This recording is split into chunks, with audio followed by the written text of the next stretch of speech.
Hello and welcome to Esme on Football. My name is Mal Pope. And I'm an Esme Allchurch. Right, 3 games in. Esme, do you want to go league or cup first of all? Do you want to talk about the league games? Well, perhaps the league games, because the cup game's been the last and that. Yes, the league games, I'm really happy with 4 points. I think it was lovely to get the first game over with and mainly to come off with 3 points and then to get a point from home, particularly at Derby, who I think will be one of the good teams. Mind, I must say, I was very relieved to hear that Wayne Rooney wouldn't be coming till January. Yeah. When I heard he was signing and we were playing on the Saturday, I thought, oh God, no, not Wayne. But no, he won't come till January, so we're okay. Well-earned point, I thought. Well, so the first game at home, we had a little chat after the game. Swansea 2, Hull 1, a game of 2 halves almost. Yes, it was a game of 2 halves. Unfortunately, we went behind quite quickly, and then Hull, they just were putting all their team behind the ball, so we didn't have a chance of scoring.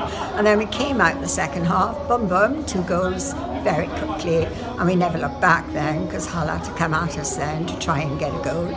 But fortunately they didn't, and we've got the 3 points. First game of the season, 3 points at home. Nathan played his socks off. He played really well. They all played well. Everybody played well. But I thought Nathan today was quite outstanding. My man of the match. So why did you choose Nathan? Why did I? Well, in the second half we played so well. It could have been any of the players because they all played. They played their part and played well.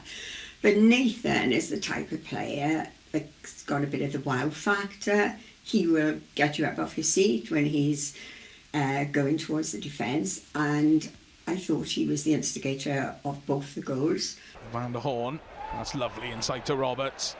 And now Dyer, good ball needed, clipped inside, oh the flick on, it's over the head of the goalkeeper, and it's Borja Baston who scored for Swansea!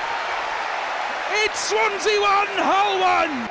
Byers into Bidwell, pushed it towards the byline. Oh, it's clipped the crossbar. Nathan Dyer flicked in. It's Mike Van der Horn for Swansea. 2 goals in 2 minutes.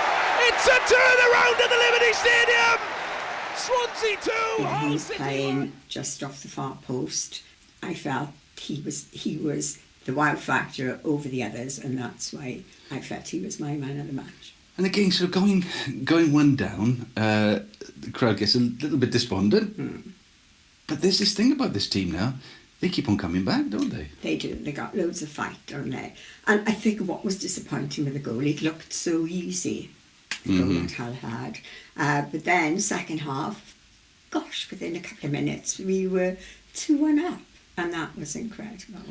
So who's responsible for that? Is that where this new manager is finding his feet, where he's actually he's causing this resilience? It's got to be, hasn't it? It's got to be that he's giving the players the belief that they can do it. And I've been really impressed with him so far. A couple of things that I think he could change a bit, but what sort of things? Manager. No, what would you do if you were managing this one? Well, I think if I was manager, I would want to have a team that more or less picked itself now. I know that's difficult because we have had so many changes, but a steady team for them to gel and then have some youngsters on the bench to bring on gradually, not 2 or 3 at a time, but just 1 at a time, and introduce them to the championship.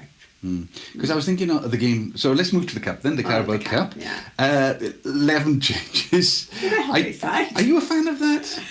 Not well, I understand why, because everybody, and you know, we were playing, no disrespect to Northampton, but they are in a lower league, and thought our 23, you know, obviously the manager's thinking our 23s are equal to a League 2 team, but I just wanted to win it at Emirates, so I would have gone with our first team. I must admit, I was looking at the first half, and I had to check, you know, online to see which league Northampton were in. Yeah. After all, I'm hoping they were in Division 1. Yeah. They weren't. They were in Division 2, and for a long period, we were pretty equal, weren't we? Yes. So a double change coming for Northampton. Oh, what a chance into the penalty! Northampton have taken the lead. Dispatched in by Matt Warburton. Lovely 1-2 on the edge of the penalty area.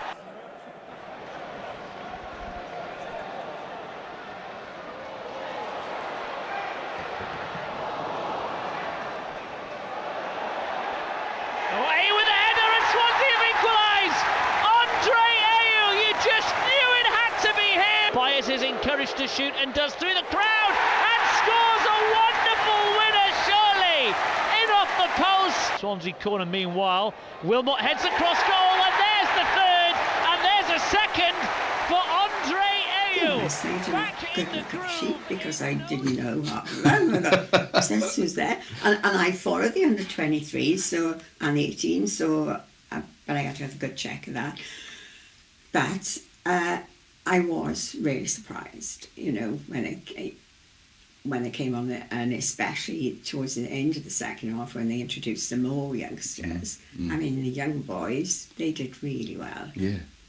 Ben was good. Well, he was already on all the way through, Ben Cabana. I heard his interview and I thought, oh my God, he is definitely a Cardiff boy, that one. I don't know if you heard him speak. Really good. They all spoke well afterwards. But Ben's a big lad, isn't he? And he's he seems to have bulked up over the last year, really. And, we've got some really good defenders coming through now, not just fast forwards, but good defenders. And then when the lad came on at the end, Jordan, he was like a gazelle. He went walloping down that line, didn't he? He was big and, he wasn't afraid to put himself about. And, he was coming on at the Liberty for the first time. Yeah. Very impressed, but I still think I would like to go with the proven 11 to start with, and then gradually introduce. I suppose that's the manager's dilemma. He was talking about it beforehand, thinking, do I change the whole setup, or do I introduce players? Because we're only three games in now, and we're looking forward to Saturday, another home game, really Preston North End. Forward to Saturday. So what is his 11? Because he's now got, unless things change between now and tomorrow, Ayew, Borgia. There's a couple of very expensive forwards now that he could put into the mix. And if they're not transferred before the weekend, they have to put themselves in the shop window, because obviously they feel, and perhaps they are better than playing Championship football. So the only way to get a club is to play, and as I say, put themselves in the shop window, play for Swansea, score goals, and clubs will come looking for them. I mean, quite honestly, I would rather keep them until Christmas. Yes. And get the best out of them, that I feel. Okay, if they still want to go after Christmas, when the new window opens, well, that's fair enough. Clubs will come looking for them if they've done well for us. We could be right up the table then if they keep, playing well and scoring goals for us. When he came on, he did look as if he meant it, didn't he? Oh yes, I think he wants people to say, "Here I am, come and buy me." Yes. But only that, I think he's happy to play for Swansea because he's got quite an affinity with us, and I'm sure he was sorry when we were relegated, and he'd like to give something back now. Good response from the fans as well. Fans were brilliant. But Swansea fans are like, once the Jack, always the Jack. We love everybody. Yeah. So Joe Lasoro is gone now. And maybe not a bad move for the club and for the players. Well, for Joe, I think, because he'll get some game time now, won't he? And you're always sorry to see a player go, because we want to keep everybody, don't we? But it's good for him. Yeah. And didn't quite live up to maybe the potential that we thought he was going to. No, a couple of them didn't when they came today, and they looked very young and they didn't have the experience, and I think the way we've been the last couple of seasons, you need that experience. So looking ahead to the game in Preston North End, what would your team be? What would my team be? I'd go for the tried and tested. Right. I would go for the absolute tried and tested. Very impressed with the new keeper. Yes. So I wouldn't put one of the other two in. I'd put Freddie in first. And actually, you're getting a response from old friends back up in Newcastle. They always say, look after Freddie, because he's very popular there, because his father Andy was a coach there. So, right. He's one of their own, they feel. And Norton, of course, the two centre-halves choose themselves, don't they? Roden and Mike. And McHart's again, Grimes. He's playing so well, isn't he? Him just behind. Swansea working it through the middle, and Fulton hitting an absolute beauty, right-footed, 25 yards the distance. Jay Fulton's been a bit of a revelation this year, isn't he? His strength together with Grimes, that seems to be working pretty well. And he's playing up front a lot, isn't he? Because, you know, when Nathan put that crossover, it was Jay that popped it up in the area onto Borgia's head. So, yeah, and obviously I'd have Nathan in. Yeah, because you love Nathan. I do love Nathan. But I do love him. But I would say if I thought Nathan wasn't having a good game or anything, but, you know, I do think he is very fast. And people say, yeah, but it's final ball. But we've got to realise the defence on the other side are doing their job then. Yes, you know, it's not always that it's a bad ball. It's just that they are defending well. Yeah. Up front, Borgia. Have Borgia in there. And who we left out? Selena? Oh, God, yes. He's very creative, isn't he? Yeah, I mean, creative. He needs a chance. because in the first game, they played him on the wing, played him on the left wing, and he was sort of anonymous in that first half, wasn't he? He needs to be like what I would say, an old inside left position, you know, coming in between the wings and the centre forward. You know, he needs to be creative there because he can play good ball. That's what Ivor played, wasn't it? Yes, that's what he played. So but it was like different setups in those days. You full backs, your centre half, your wing halves. You know, your two wingers out wide, inside forwards and a centre forward who didn't really move. He stayed up there waiting, which was good, you know. Goal poaching. He stood there. They usually had a big lump of a fella. No, that sounds disrespectful. They weren't lumps, but they were big. Yes. To head it in and push, you know, elbows out, push everybody else out of the way. You're not really going to see Borgia doing long runs in with the ball. He's more of a poacher, isn't he, than a you know, I'm trying to think of a... Or a target man, really, is that? Yes, He is the target, and then to get him in there. Very good. Yeah. And it's so nice to be seeing something of him now, because he's always been this player we paid all the money for, and he's always absent. We haven't seen him because he's out on loan somewhere or other. So he's been given a chance now, and that's what this manager's doing. Of course, I think he's been forced into it as well because he's got these expensive players here. Yeah. And before they were doing nothing, and now we're seeing them, which is good. And the thing is, if you were another championship side and you had a £34 million strike force, you'd be quite pleased, wouldn't you? Yeah. You'd be, oh gosh, yeah. And also, they're coming here thinking, oh my God, they've got these players playing for them. Yes. And they're going to have to watch them. Yeah. So that gives our other players the opportunity to have more space. Yeah. We're pretty hopeful about the Swans this season. So far, so good. It's been good. Well, I haven't seen a lot because it's only that one game and then the cup match. Unfortunately, there wasn't much of it on the telly from the away game at Derby. I didn't see much of that, just a few highlights. But having read about it, we seem to have done very well there. Yeah. In fact, the manager thought we could have won it, didn't he? And that's what I like about him. It's not a case of just eking out a draw. He thinks we should win these games. It goes in, and I think that's positive, and it rubs off on the boys. Yeah.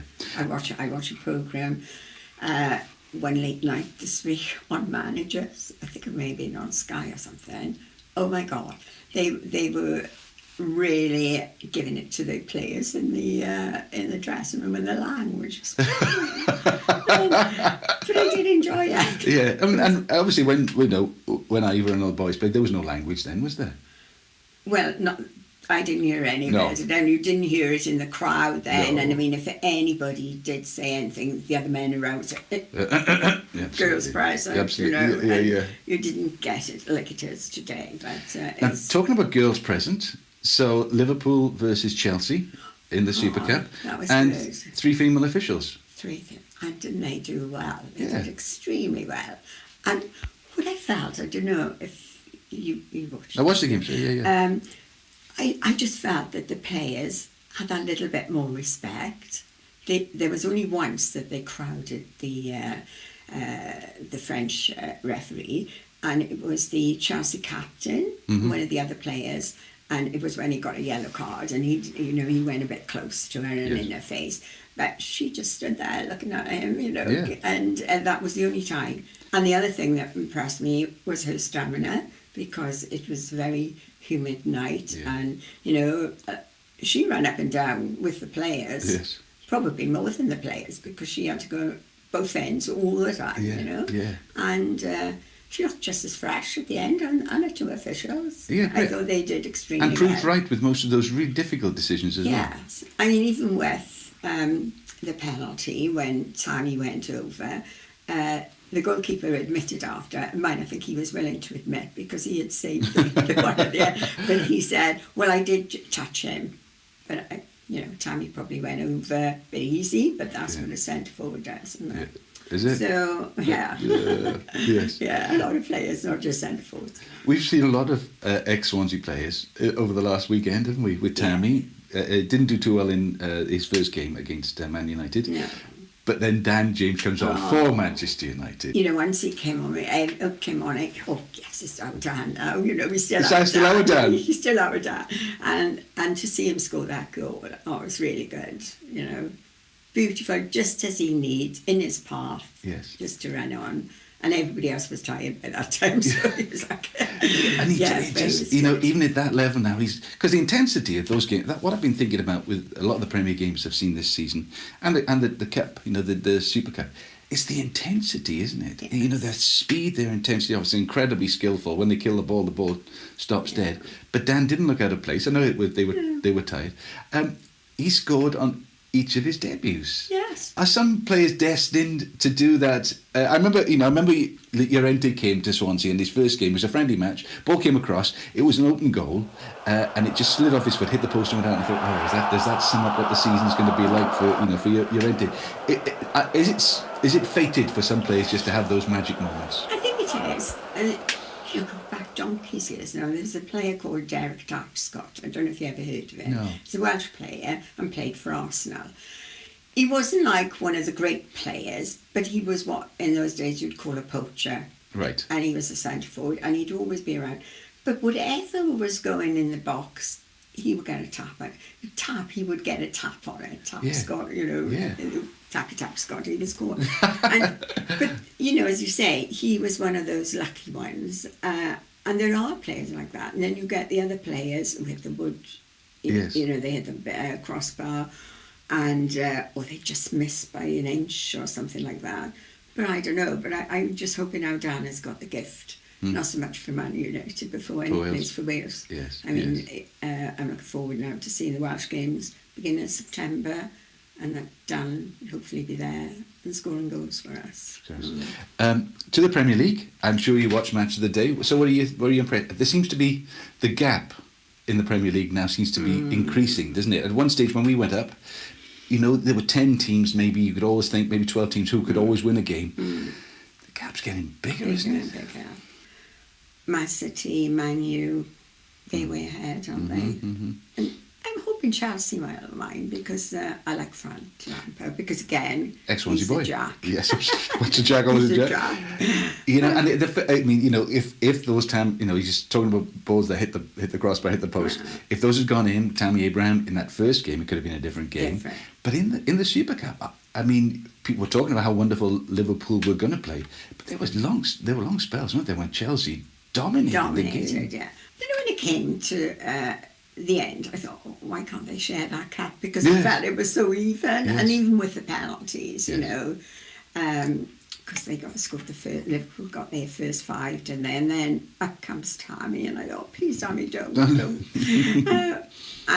But you know, I feel that Tammy didn't miss it. The keeper made a good save, because his outstretched leg, and just said.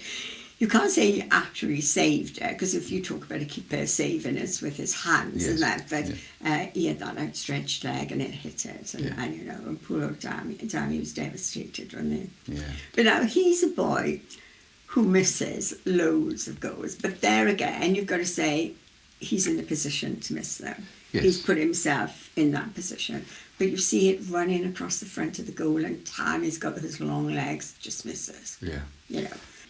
So tell me one of your stories, Esme, because you've got a wealth of stories. Now, I know that you've been chatting to Kev Johns, chaplain of the Swans, the man on the pitch, the man in the middle with the microphone. Tell me about what he's been reminding you of. So he said, tell Mal about the jerseys. Well, the story about the jerseys is that Ivor and I were both living in Plasmar, we weren't married then, and the local team were desperate for a new kit, and of course they had no money. So Ivor was talking to this chap who ran it, Edwin Harris, and saying, oh, we're desperate for a new kit. Well, I said, I can't help you with the money, because he didn't have any money either. So he said, but I can tell you what, I think I got enough international shirts. So how about that? So, of course, they were delighted. So the international shirts in those days were more like rugby shirts, you know, they had the collars and everything. And of course, they had the badge, and they all had the number 10 stitched on the back. So my job was to take the badges off. So I took the badge, and it was really difficult to get them off. And I was frightened in case I'd make a hole in the jersey, these priceless jerseys for this team. So I did that, but I just could not unpick the number 10s. So consequently, Plasmar, all of them played in number 10 jerseys. Because in those days, you just had your numbers, 1 to 11, you know, the goalie being number 1. So instead, they were number 10s running around. So Goodness poor me. opposition didn't know where they were. Did you ever get the shirts back? Oh no, that I gave them to them. Yeah. So there we are. That was the story that Kev loved. Wow. So to the weekend then, Esme. Preston North End at the Liberty Stadium, 3 o'clock kickoff. Good Saturday afternoon, 3 o'clock. Proper football. Confident? Well, I was when I looked at the fixture list when we first had the pick. Oh, Preston, that'll be all right. But Preston North End, they've been a revelation. They've seemed to be started off the season well, and you know we haven't played many games, so we to say that, but they have done quite well, I think. You know, so we just have to wait and see, because you know what it's like. Which team turns up, both sides, and I don't think in this championship now that we can be confident about anything, because all teams, you know, have got a chance then, because a lot of the teams have got players that have come down from the Premiership, or players that have come up from the First Division that are quite good, and even the clubs that come up are quite good. And of course we got to realise we got the 3 that have come down from the Premiership. Yeah, I take that as a home win. I don't know. I'm not taking anything for granted now. I'm just waiting to see. It's, but you know, we've started off well, and you know, we've got a good manager and really got a crop of youngsters. Looking at those youngsters, they look good, don't they? They do look good. Well, thank you for joining me for Esme on Football with me, Mal Pope, and Esme Allchurch. subscribe to our YouTube channel to make sure you don't miss any of our feature episodes.